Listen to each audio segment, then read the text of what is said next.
In this video, we will talk about the 3 bugs from LibreOffice that we have worked on, along with our challenges and things we have learned from working on this open source project. It is for CSC 486 Software Engineering class by Dr. Matt Jaded from Berea College, Spring 2016. There are 3 bugs that we dealt with in this semester. We resolved the first bug, put the second one on hold, and the third one is still in progress. The first bug, 39658, is related with a spreadsheet XLS file which is displayed differently in LibreOffice Calc and in Microsoft Excel. You will see the 2 files being displayed differently here, but it is the same file opened in 2 different softwares. We requested more information on this bug, but the bug reporter responded, "I just did Ctrl+C and Ctrl+V, nothing special was selected or done."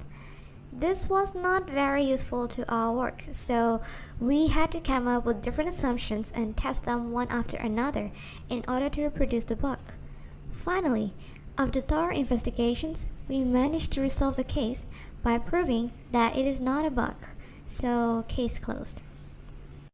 The second bug, 49102, is related with incorrect numbering in the merged cells in Writer.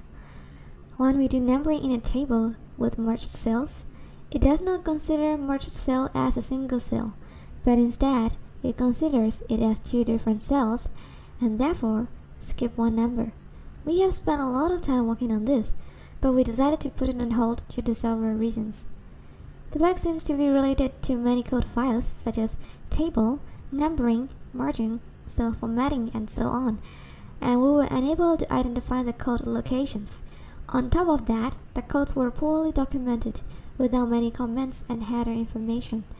We tried to get help from the developers, but we couldn't get much support. By the time we were looking into the codes, it was only 3 weeks left for the end of the semester.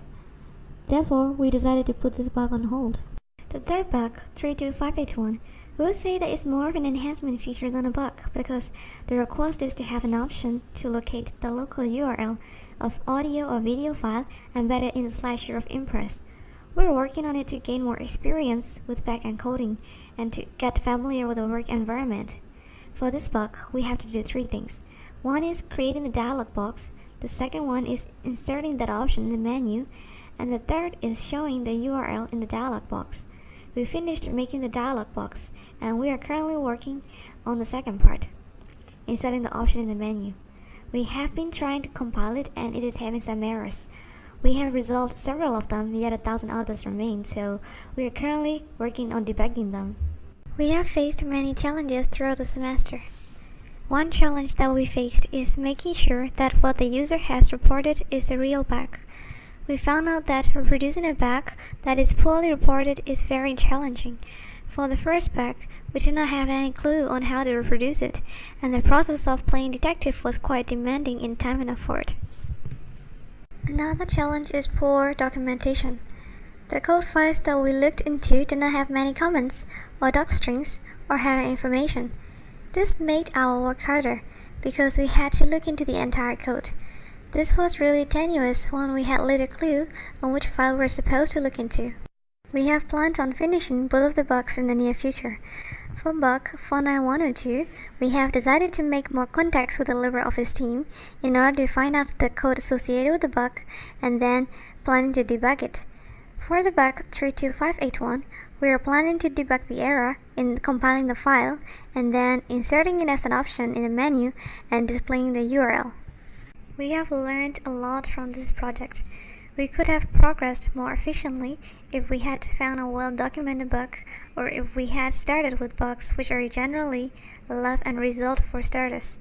In our case, we started diving into the bugs of medium-high importance, so we spent more time on stages such as investigating possible causes for the bug, reproducing it, identifying associated code files, and locating them.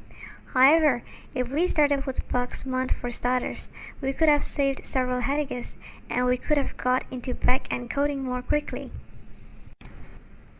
Another thing we learned is to not take things personally when we contact people from open source projects or any project in general. Not all people are supportive, so in our case, their responses in regards to our bad questions were not quite encouraging.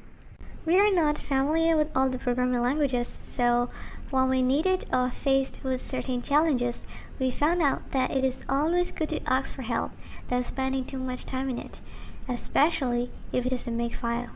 We spent hours fixing a few errors in makefile associated with having an empty line or comments in a function. Those are the syntax errors that we would not normally encounter in other languages such as C, C++, Java, or Python, and we did not detect them until we asked for help from Dr. Jaded. It is always good to document what you have done, because if it is codes, it can be reused. It is also a very good way of communication among the team members. Also, if anyone wants to work on the same projects, it will be very useful to them.